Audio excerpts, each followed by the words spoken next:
When people find out I write about time management, they assume two things. One is that I'm always on time, and I'm not. I have 4 small children, and I would like to blame them for my occasional tardiness, but sometimes it's just not their fault. I was once late to my own speech on time management. We all had to just take a moment together and savor that irony. The second thing they assume is that I have lots of tips and tricks for saving bits of time here and there. And sometimes I'll hear from magazines that are doing a story along these lines, generally on how to help their readers find an extra hour in the day. And the idea is that we'll shave bits of time off everyday activities, add it up, and we'll have time for the good stuff. And I question the entire premise of this piece, but I'm always interested in hearing what they've come up with before they call me. So some of my favorites: doing errands in a way where you only have to make right-hand turns, being extremely judicious in microwave usage, so it says 3 to 3.5 minutes on the package. We are totally getting in on the bottom side of that.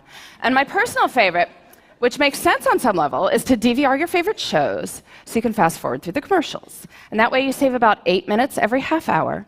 So in the course of 2 hours of watching TV, you find 32 minutes to exercise.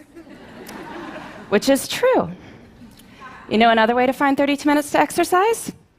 Don't watch 2 hours of TV a day, right? Anyway, the idea is we'll save bits of time here and there, add it up, we will finally get to everything we want to do.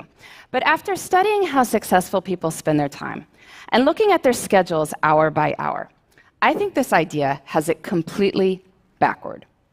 We don't build the lives we want by saving time. We build the lives we want, and then time saves itself. Here's what I mean. I recently did a time diary project looking at 1,001 days in the lives of extremely busy women. They had demanding jobs, sometimes their own businesses, kids to care for, maybe parents to care for, community commitments. Busy, busy people. I had them keep track of their time for a week so I could add up how much they worked and slept, and I interviewed them about their strategies for my book. One of the women whose time log I studied, she goes out for a Wednesday night for something. She comes home to find that her water heater has broken, and there is now water all over her basement. If you've ever had anything like this happen to you, you know it is a hugely damaging, frightening, sopping mess. So she's dealing with the immediate aftermath that night. Next day, she's got plumbers coming in. Day after that, professional cleaning crew dealing with the ruined carpet. All this is being recorded on her time log. Winds up taking 7 hours of her week. 7 hours. That's like finding an extra hour in the day. But I'm sure if you had asked her at the start of the week, could you find 7 hours to train for a triathlon? Could you find 7 hours to mentor 7 worthy people? I'm sure she would have said what most of us would have said, which is no. Can't you see how busy I am? Yet when she had to find 7 hours because there is water all over her basement, she found 7 hours. And what this shows us is that time is highly elastic. We cannot make more time, but time will stretch to accommodate what we choose to put into it. And so the key to time management is treating our priorities as the equivalent of that broken water heater. And to get at this, I like to use some language from one of the busiest people I ever interviewed. By busy, I mean she was running a small business with 12 people on the payroll. She had 6 children in her spare time.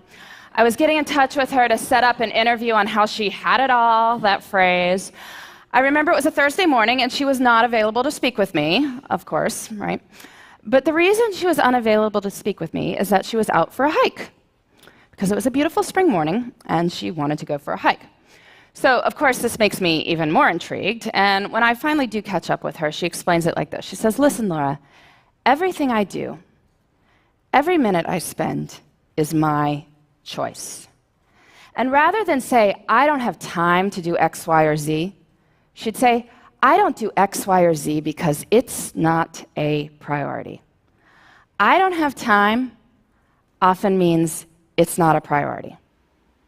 If you think about it, that's really more accurate language. I mean, I could tell you I don't have time to dust my blinds, but that's not true. If you offered to pay me $100,000 to go dust my blinds, I would get to it pretty quickly. Since that is not going to happen, I can acknowledge this is not a matter of lacking time. It's that I don't want to do it. Using this language reminds us that time is a choice. And granted, There may be horrible consequences for making different choices, I will give you that. But we are smart people, and certainly over the long run, we have the power to fill our lives with the things that deserve to be there. So how do we do that? How do we treat our priorities as the equivalent of that broken water heater? Well, first we need to figure out what they are. And I want to give you two strategies for thinking about this. The first, on the professional side. I'm sure many people coming up to the end of the year are giving or getting annual performance reviews. You look back over your successes over the year, your opportunities for growth. And this serves its purpose, but I find it's more effective to do this looking forward. So I want you to pretend it's the end of next year. You're giving yourself a performance review, and it has been an absolutely amazing year for you professionally. What 3 to 5 things did you do that made it so amazing? So you can write next year's performance review now. And you can do this for your personal life, too. I'm sure many of you, like me, come December, get cards that contain these folded up sheets of colored paper, on which is written what is known as the family holiday letter. Bit of a wretched genre of literature, really, going on about how amazing everyone in the household is, or even more scintillating, how busy everyone in the household is. But these letters serve a purpose, which is that they tell your friends and family what you did in your personal life that mattered to you over the course of the year. So this year's kind of done, but I want you to pretend it's the end of next year. And it has been an absolutely amazing year for you and the people you care about. What 3 to 5 things did you do that made it so amazing? So you can write next year's family holiday letter now. Don't send it. Please, don't send it. But you can write it. And now between the performance review and the family holiday letter, we have a list of 6 to 10 goals we can work on in the next year. And now we need to break these down into doable steps. So maybe you want to write a family history. Well, first you can read some other family histories, get a sense for the style. And then maybe think about the questions you want to ask your relatives, set up appointments to interview them.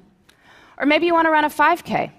So you need to find a race and sign up, and figure out a training plan, and dig those shoes out of the back of the closet. And then, this is key, we treat our priorities as the equivalent of that broken water heater by putting them into our schedules first. And we do this by thinking through our weeks before we are in them. I find a really good time to do this is Friday afternoons. Friday afternoon is what an economist might call a low opportunity cost time. Most of us are not sitting there on Friday afternoon saying, I am excited to make progress toward my personal and professional priorities right now. But we are willing to think about what those should be. So take a little bit of time Friday afternoon, make yourself a 3-category priority list: career, relationships, self. Making a 3-category list reminds us that there should be something in all 3 categories. Career we think about, relationships, self, not so much. But anyway, just a short list, 2 to 3 items in each. Then look out over the whole of the next week and see where you can plan them in. Where you plan them in is up to you. And I know this is going to be more complicated for some people than others. I mean, some people's lives are just harder than others. It is not going to be easy to find time to take that poetry class if you are caring for multiple children on your own. I get that. And I don't want to minimize anyone's struggle. But I do think that the numbers I am about to tell you are empowering. There are 168 hours in a week. 24 times 7 is 168 hours. That is a lot of time. If you are working a full-time job, so 40 hours a week, sleeping 8 hours a night, so 56 hours a week, that leaves 72 hours for other things. That is a lot of time. You say you're working 50 hours a week, maybe a main job and a side hustle. Well, that leaves 62 hours for other things. You say you're working 60 hours. Well, that leaves 52 hours for other things. You say you're working more than 60 hours. Well, are you sure? There was once a study comparing people's estimated work weeks with time diaries, found that people claiming 75-plus-hour work weeks were off by about 25 hours. You can guess in which direction, right? Anyway, in 168 hours a week, I think we can find time for what matters to you. If you want to spend more time with your kids, you want to study more for a test you're taking, you want to exercise for 3 hours and volunteer for 2, you can. And that's even if you're working way more than full-time hours. So we have plenty of time, which is great, because guess what? We don't even need that much time to do amazing things. But when most of us have bits of time, what do? Pull out the phone, right? Start deleting emails, or otherwise we're puttering around the house or watching TV. But small moments can have great power. You can use your bits of time for bits of joy. Maybe it's choosing to read something wonderful on the bus on the way to work. I know when I had a job that required 2 bus rides and a subway ride every morning, I used to go to the library on weekends to get stuff to read. Made the whole experience almost enjoyable. Breaks at work can be used for meditating or praying. If family dinner is out because of your crazy work schedule, maybe family breakfast could be a good substitute. It's about looking at the whole of one's time and seeing where the good stuff can go. I truly believe this. There is time. Even if we are busy, we have time for what matters. And when we focus on what matters, we can build the lives we want in the time we've got. Thank you.